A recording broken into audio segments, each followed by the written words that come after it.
વિદ્યાર્થી મિત્રો, હું મિલન વ્યાસ ધોરણ 10 વિષય સામાજિક વિજ્ઞાન પ્રકરણ 8 જેમાં કુદરતી સંસાધન એમાં આપણે ભણી રહ્યા છીએ કયો વિભાગ? જમીન. પહેલાના વિડીયોમાં આપણે જમીનના એક જાતના આપણે શું ભણી ગયા? પ્રકાર. કુલ પ્રકાર છે 8, મોસ્ટ આઈએમપી છે 6. આજે આપણે એક નવો ટોપિક લઈને જઈ રહ્યા છીએ, જમીન ધોવાણ. એનો તમારે અર્થ પણ ભણવાનો છે અને એ જમીન ધોવાણના અટકાવવા માટેના શું ભણવાના છે? ઉપાય. તો આજે આપણે આજના વિડિયો લેક્ચરની અંદર અને અગાઉના વિડિયો લેક્ચરમાં આટલે સુધી આપણે ભણી ગયા. કુદરતી સંસાધનમાં જમીનનો અર્થ ભણી ગયા, જમીનના પ્રકાર ભણી ગયા. કુલ પ્રકાર એના 8 છે, મોસ્ટ આઈએમપી 6 છે, જેને મેં તમને વિડિયો લેક્ચર અને ઝૂમ ઓનલાઈન લેક્ચર દ્વારા તમને સમાયા. હવે આજે છે જમીન ધોવાણ, એનો અર્થ અને એને અટકાવવાના ઉપાય. તો સૌથી પહેલા આપણે જમીન ધોવાણ વિશે માહિતી મેળવીશું. તો સૌથી પહેલા આપણે લઈ લઈએ જમીન. અને જમીનનું ધોવાણ કોને કહેવાય? તો જમીન ધોવાણ માટે મુખ્ય પરિબળ 2. કાં તો જોરદાર ફૂંકાતો પવન, એક જવાબદાર છે જોરદાર ફૂંકાતો પવન, અને બીજો શબ્દ છે વહેતું પાણી. તો એક ટૂંકો પ્રશ્ન પણ આવડ્યો કે જમીન ધોવાણ માટે કેટલા પરિબળો જવાબદાર છે? 2. જોરદાર ફૂંકાતો પવન અને વહેતું પાણી. આ જોરદાર ફૂંકાતા પવન અને વહેતા પાણી દ્વારા આપણી પાસે રહેલી માટીના શું લેવાના? કણો. અને એ કણો એક જગ્યાએથી દૂરની, આ ખાસ મૂકવાનું, એક જગ્યાએથી કઈ બીજી જગ્યાએ પણ મૂકવાનો કયો? દૂરની. તો માટીના કણોનું એક જગ્યાએથી દૂરની બીજી જગ્યાએ શું થવું? ઘસડાઈ જવું. આ પ્રક્રિયાને શું કહેવાશે? જમીન ધોવાણ. તો જમીન ધોવાણનો અહીંયા આપણે અર્થ પતી ગયો. ધ્યાનથી સમજો. જમીન ધોવાણ, જમીનનો ઘસારો, જમીનનું ખવાણ, બધાનો મતલબ એક જ છે. તો જમીન ધોવાણ માટે કેટલા પરિબળો થયા? 2.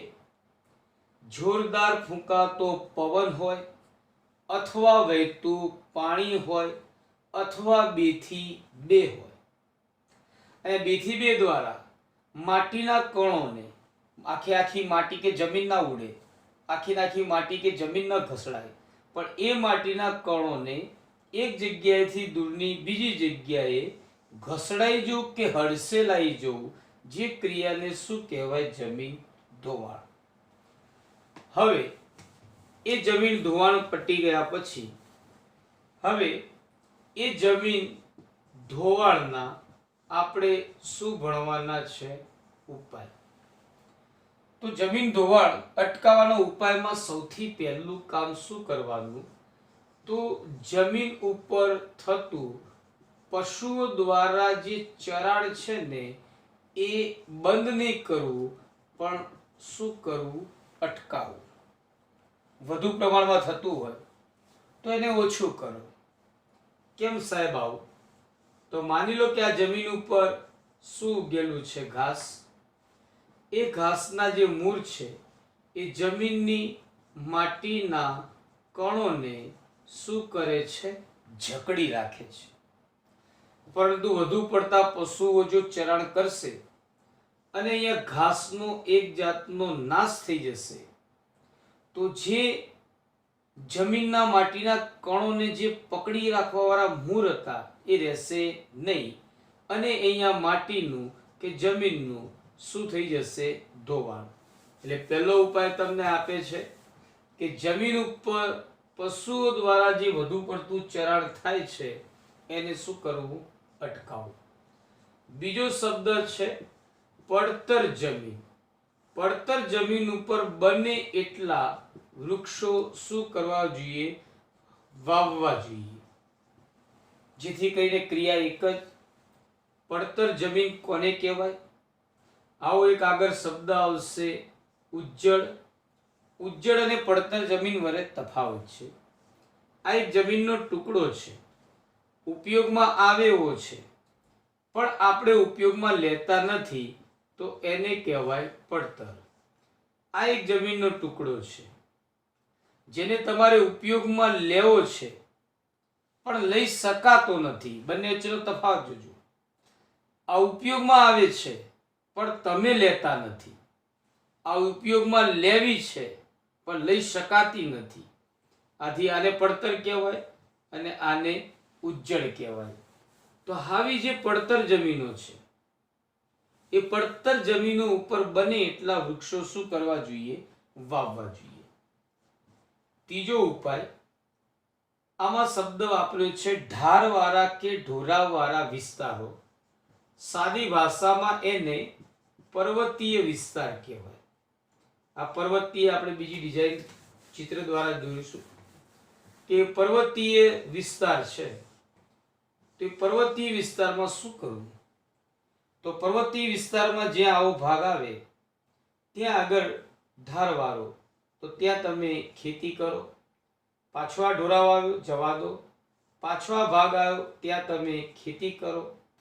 જો આ પ્રકારે તમે ખેતી કરશો તો એ ખેતીની અંદર શું ઉગાડશો? પાક.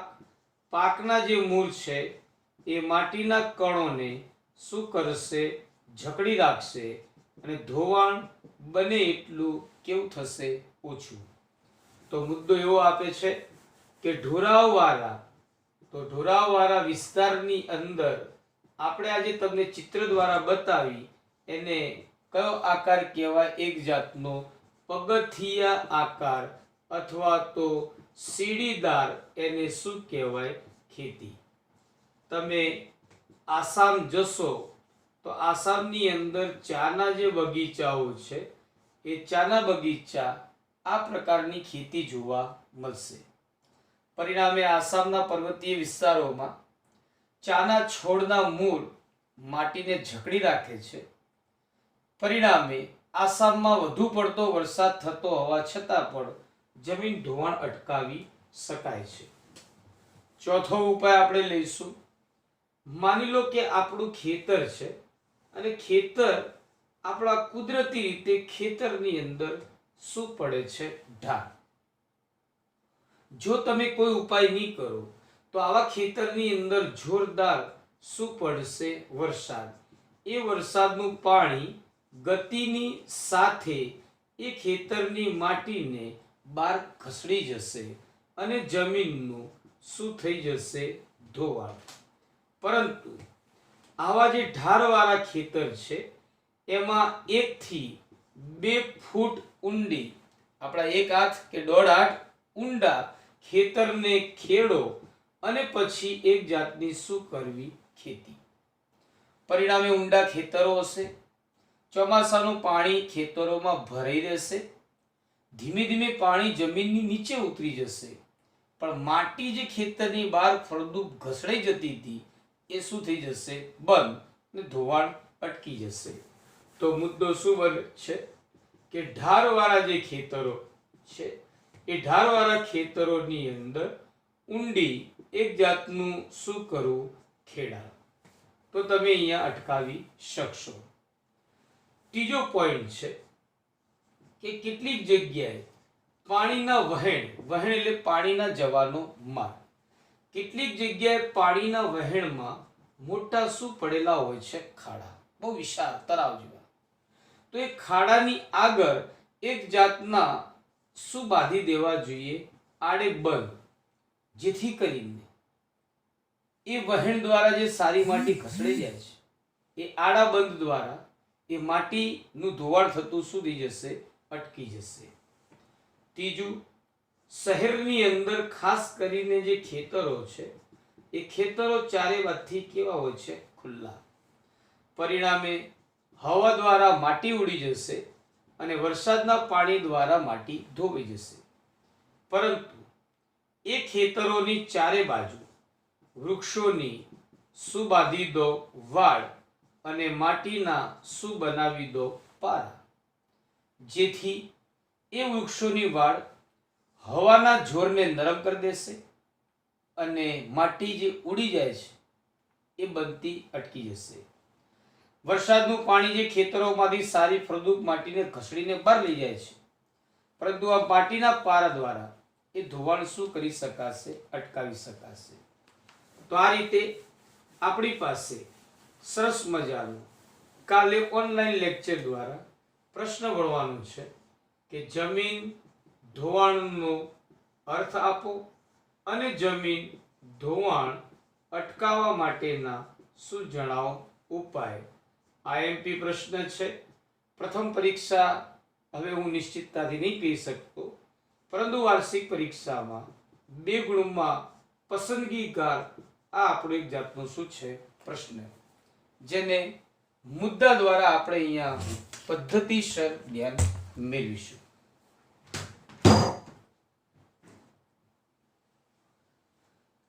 તો સૌથી પહેલા આપણે પ્રશ્ન બનાવેલો છે કે જમીન ધોવાણ એટલે શું? જમીન ધોવાણ અટકાવવાના શું જણાવો ઉપાય. તો અહીંયા આગળ પહેલા અર્થ આપ્યો છે કે જમીન ધોવાણ કોને કહેવાય.